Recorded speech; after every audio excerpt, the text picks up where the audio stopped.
is a medical procedure which is done by a medical oncologist or a hemato-oncologist to treat certain cancers and even other diseases. It is a process in which the patient's deceased marrow is replaced either by his own recovered marrow or from somebody else's marrow.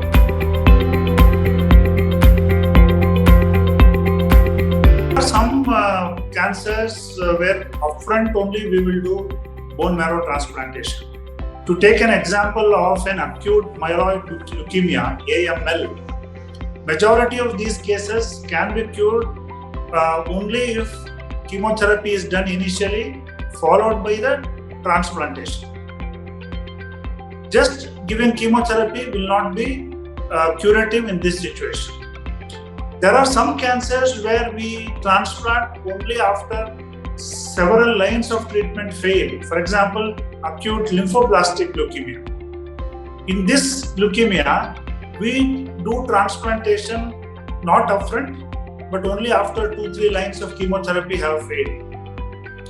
And there are some cancers like non-Hodgkin's lymphoma or Hodgkin's lymphoma, where we do the transplantation again only in a second level of treatment, when there is a failure of the first level of treatment. There are several types of side effects. We classify them into early side effects, which happen during the transplantation, and late side effects. Now, these side effects differ between two types of transplants.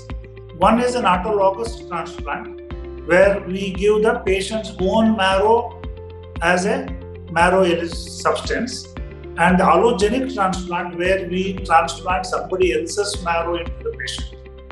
So these are two different transplants. Now, autologous transplant is just high dose chemotherapy. So usually, let us say we give, say, 100 mg of chemotherapy in an ordinary cancer patient. In transplant, we give maybe 1000 mg. That means 7 to 10 times more the dose than the normal cancer patients. So that side effects will come, like bone marrow suppression, infection, bleeding, anemia, all side effects which happen with the autologous transplant. But in allogenic transplant, there are other things.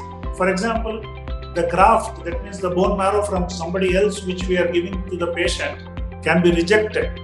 We call that as graft failure or graft rejection.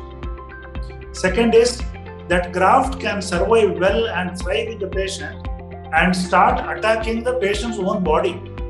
We call that as graft versus host disease. Host is the patient, somebody else's marrow is in his body, and that starts attacking the patient himself. Transplant is successful, cancer is controlled, but the body gets damaged. And then a lot of infection can happen, fungal infection, bacterial infections, viral infections, and sometimes severe bleeding, sometimes even fatal bleeding can happen in these patients.